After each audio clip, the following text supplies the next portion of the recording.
माँ सरस्वती के चरणों में नमन करता हूँ। मैं भोलाराम सैनी आपके अपने यूट्यूब चैनल अपनी स्कूल बी आर सैनी में आपका अभिनंदन एवं स्वागत करता हूँ। नमस्कार दोस्तों, कैसे हो? उम्मीद करता हूँ आप कुशल मंगल होंगे और दिवाली की छुट्टियों को बड़े शानदार और बड़े आनंद से व्यतीत कर रहे होंगे। मुझे पता है आप कितने पढ़ाई में लीन हैं, कितने पढ़ाई में लीन नहीं हो, लेकिन ऐसी बात नहीं है। मैं व्यंग नहीं कर रहा, मैं उन बच्चों की तारीफ़ कर रहा हूँ जो बच्चे वास्तव में घर पर दिवाली के त्योहार पर भी अपनी पढ़ाई के लिए पूरा समय दे रहे हैं और पढ़ाई कर रहे हैं। वास्तव में ईमानदारी से वो पढ़ाई कर रहे हैं और करनी भी चाहिए। परिश्रम करते रहना चाहिए, मेहनत करते रहना चाहिए और अपने आत्मविश्वास को बढ़ाते रहना चाहिए। इसी बीच आपके बीच में एक सुविचार लेकर आया हूँ और सुविचार के साथ में क्लास को प्रारंभ करने वाला हूँ। देखो, दुनिया में सबसे कीमती गहना है हमारा परिश्रम। दुनिया में सबसे कीमती गहना है हमारा परिश्रम और ज़िंदगी में सबसे अच्छा साथी हमारा आत्मविश्वास है। ज़िंदगी में सबसे बड़ा अगर कोई साथी है हमारा तो वो कौन है? आत्मविश्वास। और सबसे बड़ा अगर आपको गहना पहनना है, गहना मतलब आभूषण धारण करना है, तो वो है परिश्रम की। दोस्तों, परिश्रम करते रहिए, ज़िंदगी मेहनत करते रहिए। मैं उम्मीद दिलाता हूँ, मैं आपको बताता हूँ कि बहुत जल्द हम सक्सेस होंगे और आप और हम, आपके साथ साथ में हमें। और ज़िंदगी में सबसे बड़ा जो विश्वास है, वो जो साथी है, वो आत्मविश्वास है। अपने आत्मविश्वास को बनाए रखिए और आत्मविश्वास बना करके मेहनत करते रहिए। आप अच्छे अंकों से और अच्छी मेहनत से आप अच्छी उपलब्धियों को हासिल करेंगे आप। चलिए शुरू करते हैं आज की क्लास को। और आज की क्लास में हमारा जो विषय है, जो टॉपिक है, अलंकार का विषय में हमारा जो टॉपिक चल रहा था वो चल रहा है भ्रांतिमान अलंकार। अगला टॉपिक है हमारा भ्रांतिमान अलंकार। ठीक है, बहुत सारे अलंकारों का हमने विवेचन कर लिया है, बहुत सारे अलंकारों को हमने विस्तार से पढ़ लिया है और उम्मीद करता हूँ कि जितनी भी मैंने आपको क्लासें दी हैं वो क्लासें आपको बहुत ही अच्छी तरह से समझ में आई होंगी। और इसका जो रेस्पॉन्स आ रहा है वो तो इस बात से आ रहा है कि बहुत अच्छे बच्चों के कमेंट आते हैं, बहुत अच्छे बच्चों के व्यूज़ भी आते हैं, इसमें कोई संदेह नहीं है। और संदेह से याद आया कि आज हम संदेह और भ्रांतिमान अलंकार को ही पढ़ने वाले हैं। देखो, पहले मैं आपको बता देता हूँ भ्रांतिमान अलंकार और संदेह अलंकार होता कहाँ है। देखो, अगला अलंकार का नाम है भ्रांति। अर्थात जब उपमेय और उपमान में जब दो पदार्थों में भ्रम हो जाता है, क्या हो जाता है? भ्रम हो जाता है साहब। लेकिन जब हम उसके पास में जाते हैं तो वो भ्रम क्या हो जाता है? दूर हो जाता है, टूट जाता है। वहाँ पर भ्रांतिमान अलंकार होता है। लेकिन इसके साथ में हम एक अलंकार को और पढ़ेंगे। देखो, मैं आपको ना जो तुलनात्मक अलंकार है ना उनको साथ में पढ़ा, जैसे मैंने आपको उपमा अलंकार, उत्प्रेक्ष अलंकार और रूपक अलंकार को एक साथ में पढ़ाया। ठीक है, अब मैं आपको भ्रांतिमान अलंकार और संदेह अलंकार एक साथ पढ़ा रहा हूँ, क्योंकि दोनों की प्रवृत्ति एक जैसी है लगभग। लेकिन भ्रांतिमान में क्या होता है कि इसमें अंत में जाकर जो हमारा जो भ्रम होता है, यानी कि उपमेय का उपमान में जो हमें भ्रम हो जाता है वो दूर हो जाता है। और संदेह अलंकार में क्या होता है कि उपमेय का उपमेय में क्या हो जाता है? संदेह हो जाता है, शक हो जाता है, लेकिन वो संदेह अंत तक बना रहता है। लेकिन भ्रांतिमान अलंकार में जो भ्रम होता है वो दूर नहीं होता, लेकिन संदेह अलंकार में क्या होता है? वो संदेह बना ही रहता है। चलिए, थोड़ा बहुत ऊपरी से आपको परिभाषा समझ में आएगा, अंतर समझ में आया होगा, एक बार फिर से समझिए। देखो, भ्रांतिमान में क्या होता है? भ्रांतिमान में अलंकार में भ्रम होता है। क्या होता है? भ्रम होता है। और जो जैसे हम उपमेय के पास में, यानी उपमेय का उपमान में भ्रम हो जाता है, जैसे हम किसके कारण होता है? ये होता है सादृश्य के कारण। सादृश्य का मतलब क्या होता है? सादृश्य का मतलब होता है एक जैसे दिखाई देने के कारण। सादृश्य का मतलब होता है एक जैसे दिखाई देने का, यानी कि उपमेय और उपमान, यानी कि उपमेय और उपमान एक जैसे दिखाई देते हैं। उपमेय भी उपमान भी एक जैसे दिखाई दे रहा है, हमको क्या होगा? भ्रम होगा कि उपमान है या उपमेय है, कि ये वस्तु वास्तविक है या फेंक वस्तु है। बहुत अच्छा उदाहरण से समझेंगे, मजा आएगा तुम्हें, देखो।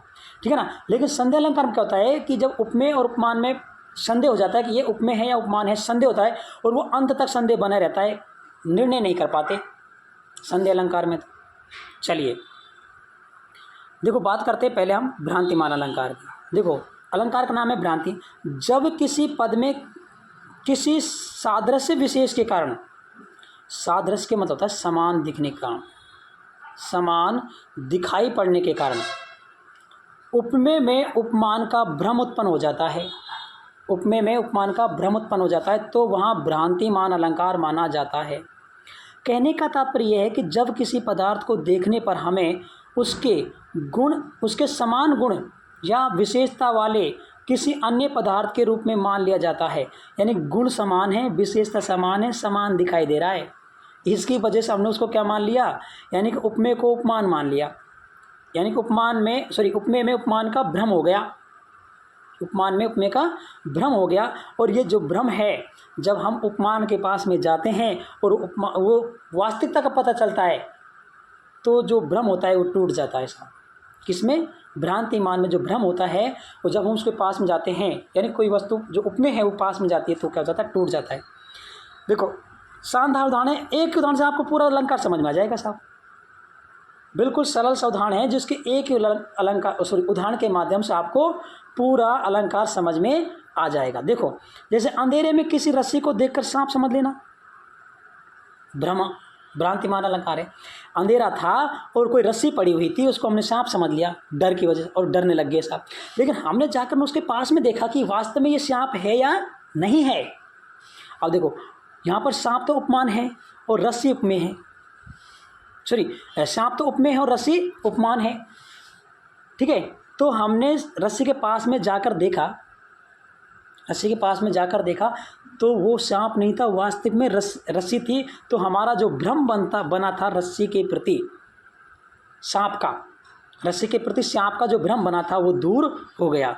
अर्थात हमने गलती से कारणवश समान लग रहे थे, एक समान ऐसे लहरा के पड़ी हुई थी, यानी कि जो सांप होता है ना, सांप इस प्रकार से, रस्सी भी इसी प्रकार पड़ी हुई थी, सांप कर रहे। अब सांप में रस्सी में अंतर नहीं कर पाए, तो भ्रम हो गया कि साहब ये सांप है या रस्सी है। लेकिन जैसे उसके पास में जाकर देखा तो क्या निकली, वो रस्सी निकली, तो भ्रम टूट गया। तो ये क्या हो गया, भ्रांतिमान अलंकार हो गया। उम्मीद करता हूँ दोस्तों ये उदाहरण से आपको समझ में अच्छा होगा। लेकिन और हमारे पास बहुत सारे उदाहरण हैं, बढ़िया शानदार उदाहरण हैं, उनसे समझते हैं। देखो अगला उदाहरण है, ओस बिंदु चुग रही हंसनी मोती उनको जान। देखो क्या कह रहा है कि ओस की बूंदों को, किसको, ओस की बूंदों को चुग रही हंसनी पक्षी होता ना, वो हंसनी मोती उनको जान। ऐसा माना जाता है कि जो हंस पक्षी होता है ना वो मोती चुगता है साहब। अब प्रातः काल में क्या होता है कि ओस की बूंदें पड़ी हुई थी। अब ओस की बूंद पड़ी हुई थी तो जो हंसनी थी वो उनको मोती समझ कर चुगने लगे। लेकिन जैसे ही हंसनी ने ओस की बूंद पर चोंच मारी तो क्या हुआ, वो बूंद क्या थी, वो तो ओस की बूंद थी, वो पता चल गया। भ्रम जो था मतलब उपमेय का, यानी कि उपमेय मतलब ओस की बूंदों का, उपमान यानी कि मोती में क्या हो गया, भ्रम हो गया, उसको भ्रम उत्पन्न हो गया था, ठीक है। लेकिन वो भ्रम क्या हो गया, टूट गया। तो यहाँ पर कौन सा अलंकार हो जाएगा, भ्रांतिमान अलंकार हो जाएगा। जैसे प्रस्तुत पद में हंसनी को ओस की बिंदु उपमेय और मोती यानी उपमान का भ्रम उत्पन्न हो गया, अर्थात वह ओस की बूंदों को मोती समझकर चुगने लगे। अतः यहाँ पर कौन सा अलंकार हो जाएगा, भ्रांतिमान अलंकार हो जाएगा। उम्मीद करता हूँ कि ये उदाहरण भी आपको बहुत सरल लगा और आपको याद भी ये उदाहरण करोगे आप। अंधेरे में रस्सी को देख करके सांप समझ लेना और ओस की बिंदु चुग रही मोती हंसनी जान, दो उदाहरण लिखने होते हैं और आपको दोनों उदाहरण ये आपको याद हो जाएंगे। सरल उदाहरण है, एक एक पंक्ति उदाहरण, क्योंकि आपको प्रश्न इस प्रकार का आएगा कि भ्रांतिमान अलंकार की उदाहरण सहित परिभाषा दीजिए। तो आपको परिभाषा बतानी है और उसके दो उदाहरण देने साहब, शानदार से, जो आपको सरल उदाहरण लगते हैं, जो आपको आसानी से याद हो जाएं, ऐसे आपको दो उदाहरण देने हैं। चलिए आगे देखिए, अगला उदाहरण देखो। अगला उदाहरण है और ये भी इसी के संदर्भ में है। इससे अगर ये समझ में नहीं आए तो आपको इससे नीचे का उदाहरण हमको आसानी से समझ में आ जाएगा। देखो, भ्रम परत सुख तुंड पर जानत फूल पलास, सुख तातो पर रहे चाहते जम्बुक फल की आस, किंसु का कली जानकर अली गिरता सुख चोंच पर, सुख मुख में धरता उसे जामुन का फल समझकर।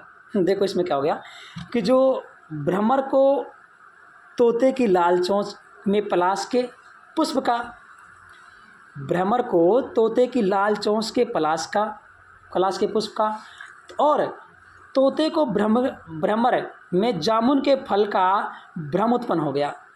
यानी कि जो भ्रमर था ना उसने तोते की लाल चोंच को पुष्प का यानी पलाश फूल का पुष्प समझ लिया।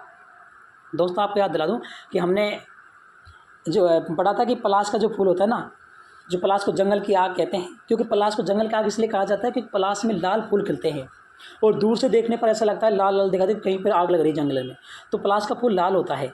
तो जो तोता, जो भ्रमर होता है ना, उसने तोते की लाल चोंच को ही क्या समझ लिया, पलाश का लाल फूल समझ लिया। और उल्टा हो गया, देखो यहाँ पर, ये तो उल्टा इसके साथ किसके साथ हुआ है, भ्रमर के साथ में।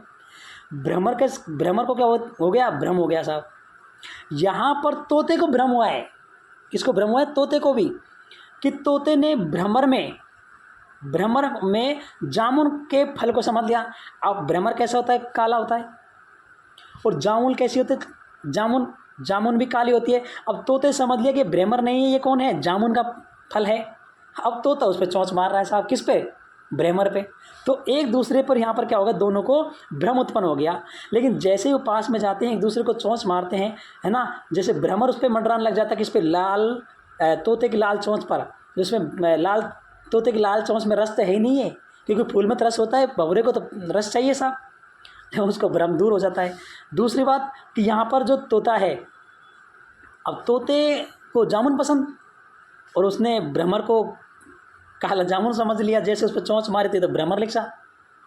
जानते हो, अब भ्रमर एक काला सा जीव होता है, भ्रमर, ठीक है।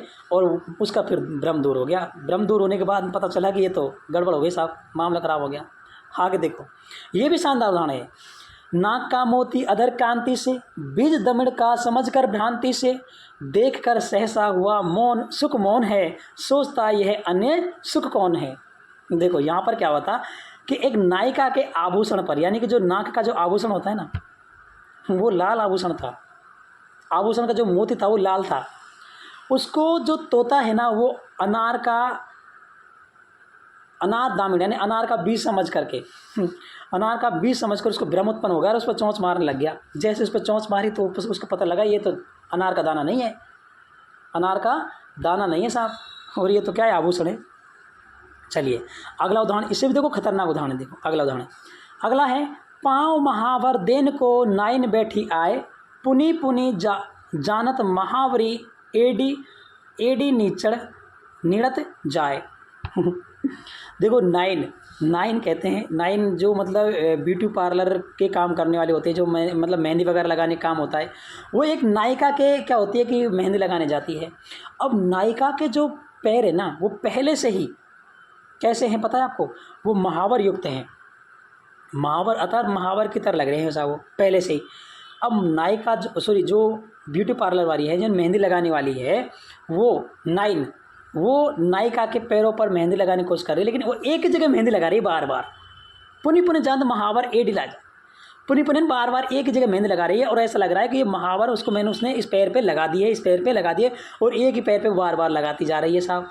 उसको भ्रम हो जाता है, किसका, महावर, और पैर में उसको भ्रम हो जाता है कि पता नहीं चलता क्या बात है। आगे देखो, इसमें एक लाइन लिखी हुई, देखो यहाँ नायिका ने ब्यूटी पार्लर मेहंदी लगाने वाली को नायिका के लालिमा युक्त पैरों में महावर लगे होने का भ्रम उत्पन्न हो रहा है। अतः यहाँ पर भ्रांतिमान अलंकार हो गया, भ्रम उत्पन्न हो गया, लेकिन बाद में पता चल जाता है, भ्रम टूट जाता है साहब, याद रखना भ्रांतिमान में।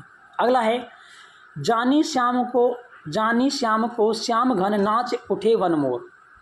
जान यानी जान करके, समझ करके, क्या समझ लगे, वन मोर, वन में मोर है ना, उन्होंने क्या समझ लिया कि श्याम यानी श्री कृष्ण भगवान को देख करके, और श्याम घन यानी काले बादलों को समझ देख करके उन्होंने श्री कृष्ण भगवान समझ लिया और नाचने लग गए। देखो, सांवले रंग के श्री कृष्ण को समझ करके, बादल समझ करके, सांवले रंग के श्री कृष्ण भगवान को बादल समझ करके, और जो वन के जो मोर थे वो नाचने लग गए। मतलब श्री कृष्ण भगवान आए और ऐसा लगा कि श्री कृष्ण भगवान आए, ऐसा लगा बादल आने लगे। और मोरों की प्रवृत्ति क्या है, मोरों की नेचुरलिटी क्या है, उनकी तो एक साहब जैसे ही मौसम सुहावना हो जाता है तो नाचने लग जाते हैं, लेकिन यहाँ पर मौसम सुहावना नहीं हुआ साहब।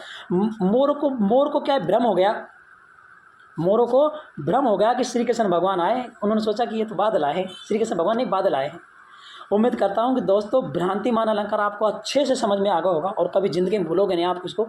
जब किसी उपमेय में उपमान का भ्रम हो जाता है, ठीक है, और वो भ्रम जब उपमेय के पास उपमान पास जाते वो भ्रम दूर हो जाता है, तो वहाँ पर भ्रांतिमान अलंकार। ऐसे क्या है, एक संध्या अलंकार है, देखो, अगला अलंकार का नाम है संदेह अलंकार। लेकिन एक बात याद रखना दोस्तों कि संदेह अलंकार में जो हमारा जो संदेह होता है, शक होता है, यानी कि उपमे में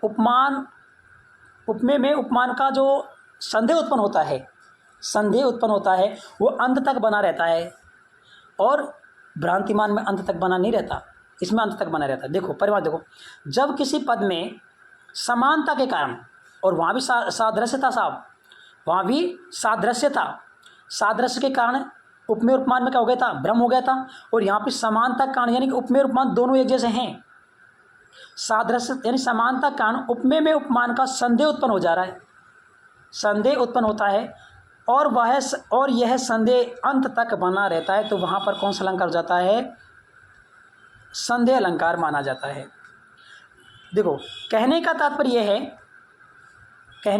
है कि जब किसी पदार्थ को देखकर हमें उसके नाम यानी संज्ञा के बारे में कोई निर्णय नहीं कर पाते, एवं यह निर्णय की स्थिति अंत तक बनी रहती है, तो वहाँ पर संदेह अलंकार होता है।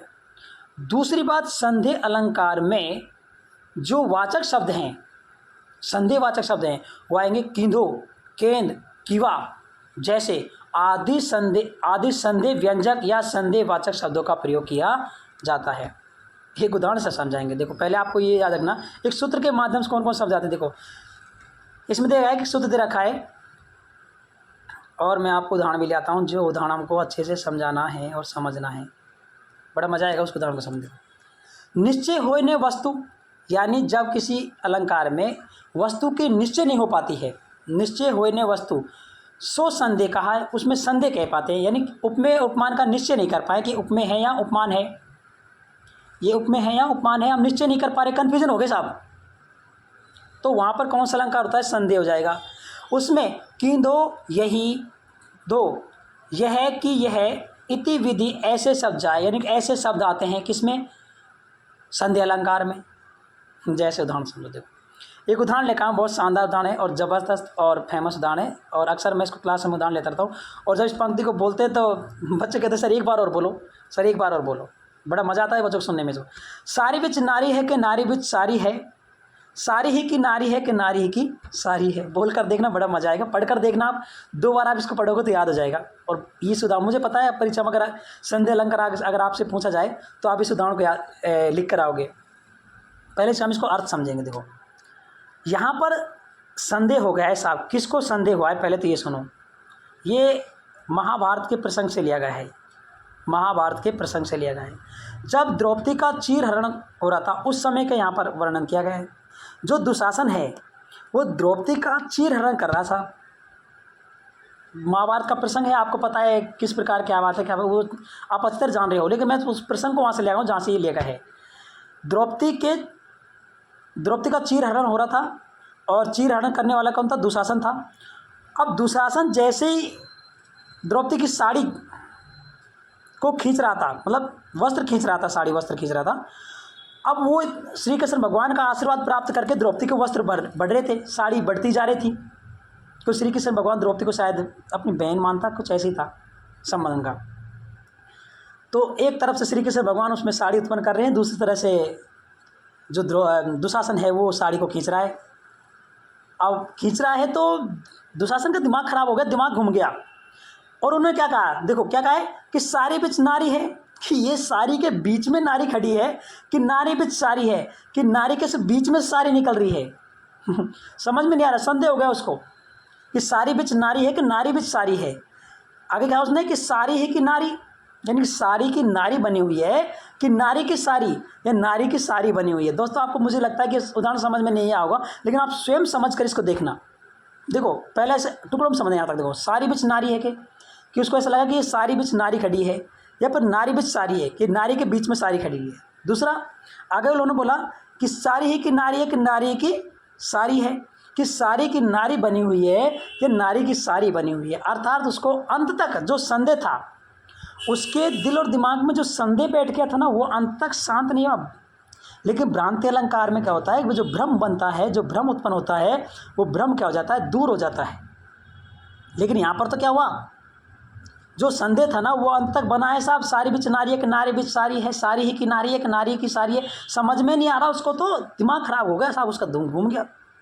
चलो देखो, प्रसंग क्या इस प्रकार था कि महाभारत काल में द्रौपदी के चीर हरण के समय उसकी बढ़ती हुई साड़ी यानी चीर को देखकर दुशासन के मन में यह संशय उत्पन्न हो रहा है कि यह साड़ी के बीच नारी यानी द्रौपदी है या नारी के बीच साड़ी अथवा साड़ी की नारी बनी हुई है, या क्या है कि यह नारी की साड़ी से निर्मित है। इस प्रकार उसको अंत तक क्या संशयात्मक स्थिति हो गई साहब, संशय उत्पन्न हो गया और उसकी हालत खराब हो गई, दिमाग खराब, घूम के दिमाग कि क्या है, क्या लफड़ा है, क्या लफड़ा नहीं, उसको समझ में नहीं आया कुछ भी।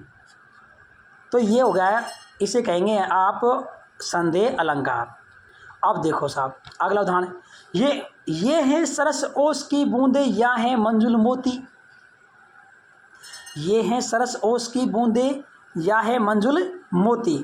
प्रस्तुत पद में हंसनी को संदेह हो गया है।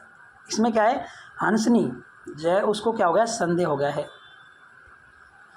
हंसनी को क्या हो रहा है यहाँ पर, संदेह हो रहा है क्या कि ये ओस की बूंद है या मंजुल मोती, यानी ओस की बूंद जो है ना वो मोती के समान दिखाई दे रही हैं। इस पद में हंसनी अपने सामने छाई ओस की बूंदों को देखती है, परंतु सादृश्य के कारण यह निर्णय नहीं कर पा रही है अंत तक कि ये ओस की बूंद है या सुंदर मोती हैं। इस प्रकार यहाँ पर संशय जो है वो अंत तक बना रहता है। संशय जो है वो अंत तक बना रहता है। इस वजह से यहाँ पर कौन सा अलंकार हो जाएगा, संदेह अलंकार माना जाएगा।